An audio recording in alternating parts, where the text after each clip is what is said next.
Assalamualaikum warahmatullahi wabarakatuh. Bismillahirrahmanirrahim. Alhamdulillahi rabbil alamin. Wabihi nasta'inu ala umurid dunya waddin. Wassalatu wassalamu ala ashrafil anbiya'i wal mursalin.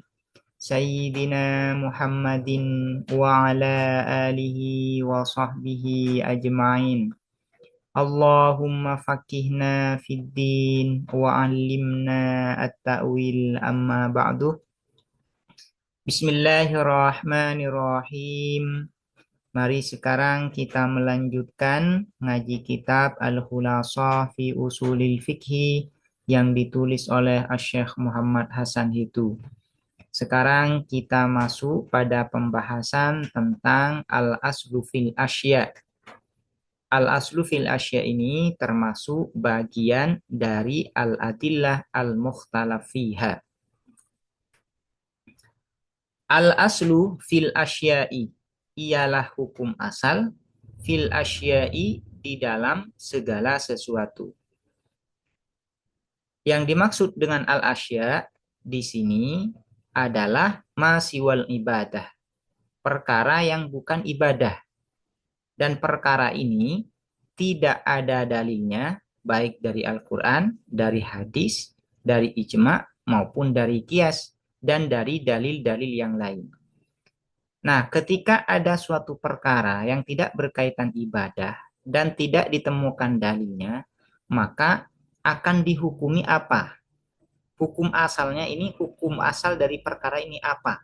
Ini yang dimaksud dengan al-aslu fil asya ini. Nah, di sini ada 3 pendapat ulama terkait suatu perkara yang bukan ibadah dan tidak ada dalilnya ini. Pendapat pertama mengatakan bahwasanya al-aslu fil asya al-hadr wa tahrim. Hukum asal di dalam segala sesuatu yang tidak berkaitan dengan ibadah dan tidak ditemukan dalilnya adalah terlarang dan haram. Artinya tidak boleh, ya. Artinya tidak boleh. Nah, pendapat yang kedua mengatakan al-aslu fil asya al-ibahah. Hukum asal di dalam segala sesuatu yang tidak berkaitan dengan ibadah dan tidak ditemukan dalilnya adalah ibahah. Ibahah ini boleh.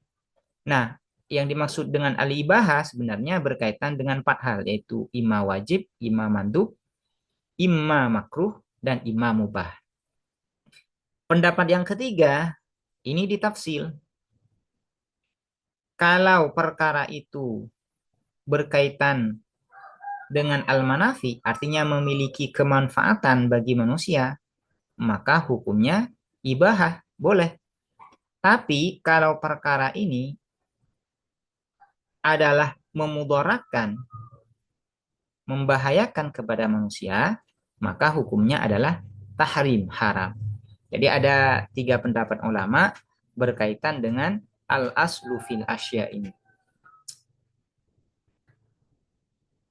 Ikhtalafal ulama'u, berbeda pendapat atau berselisih pendapat ala ulama siapa para ulama fil asli tentang hukum asal fil asya'i di dalam segala sesuatu ba'da wurudi syar'i setelah datangnya syariat. Artinya setelah diutusnya Nabi Shallallahu Alaihi Wasallam. Kalau sebelum diutusnya Nabi, maka ada 2 kemungkinan. Para Nabi masih diutus, maka hukum dari al-asya ini tergantung syariat yang diturunkan pada Nabi. Kalau di zaman fatrah, maka ini tidak ada hukumnya. Faminhum, maka ialah sebagian di antara al-ulama. Man, adapun seseorang qala yang berpendapat siapa man. Apa pendapatnya? Al-aslu fil asya'i al-hadru wat tahrim. Adapun hukum asal fil asya'i di dalam segala sesuatu al-hadru ialah terlarang wat tahrimu dan haram illama kecuali sesuatu abahatu yang membolehkanhu terhadap ma asyariatu apa syariat. Ini adalah pendapat yang pertama.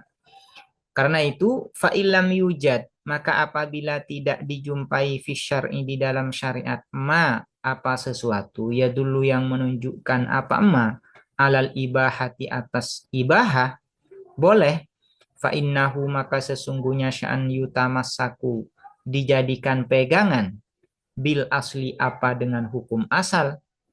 Apa hukum asalnya? Wa huwa dan adapun al asli al hadru ialah terlarang. Wa yakunu dan ada apa al asli haraman ialah haram. Wa minhum ini adalah pendapat yang kedua. Wa minhum dan ialah sebagian di antara al ulama man adapun seseorang qala yang berpendapat siapa man. Apa pendapatnya? Al aslu adapun hukum asal fil asya'i di dalam segala sesuatu al ibahatu ialah ibahah. Ibahah ini artinya boleh.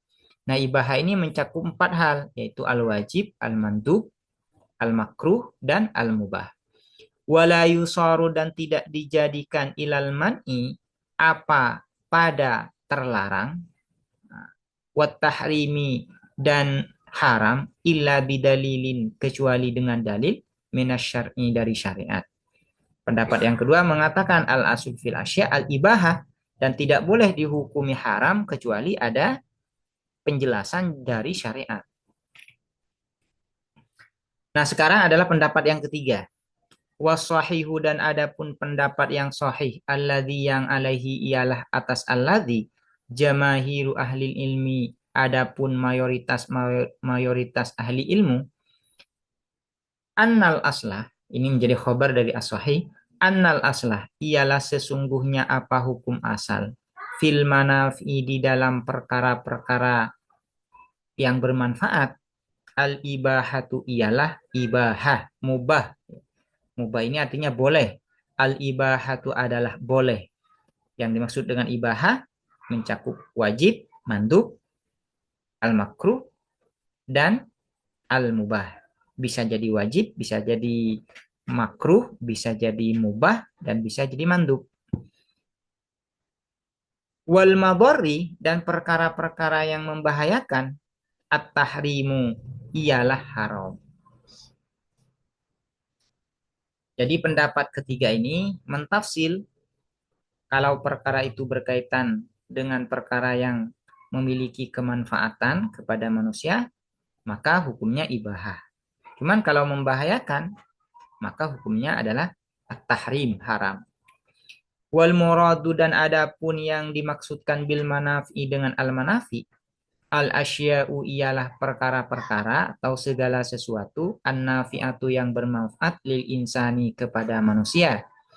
Wal muradu dan adapun yang dimaksudkan bil madhari dengan al madhari al asya'u ialah segala sesuatu allati yang tadurru membahayakan apa allati bil insani dengan manusia.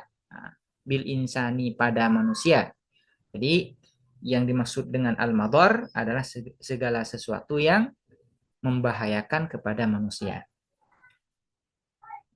Apa dalilnya? Qala berfirman siapa Allah Ta'ala maha luhur siapa Allah. Khalaqalakum menciptakan siapa Allah lakum untuk kalian ma terhadap sesuatu fil ardi yang ada di bumi jami'an semuanya.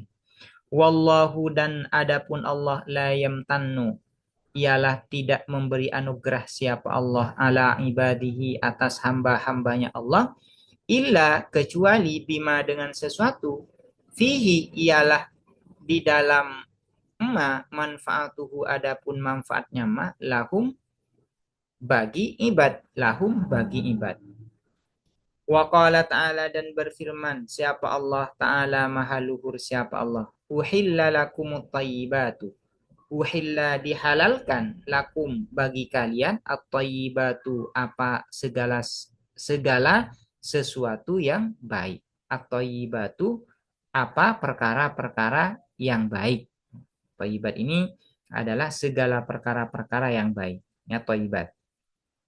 Wa qala dan berfirman siapa Allah Ta'ala maha luhur siapa Allah wa yuhillu dan menghalalkan siapa Nabi lahum bagi mereka at-thayyibati terhadap segala perkara-perkara yang baik, wa yuharrimu dan mengharamkan siapa nabi alaihim atas mereka al khaba'itha terhadap segala perkara-perkara yang kotor, yang najis. Wa qala dan bersabda siapa Nabi Shallallahu alaihi wasallam, la dharara tidak ada apa bahaya, wala dhirara dan tidak ada apa membahayakan. Tidak boleh melakukan sesuatu yang membahayakan pada diri sendiri, ini disebut dengan dharar. Sementara dhirar ini adalah tidak boleh membahayakan kepada orang lain. Membahayakan kepada diri sendiri ini tidak boleh, membahayakan kepada orang lain juga tidak boleh.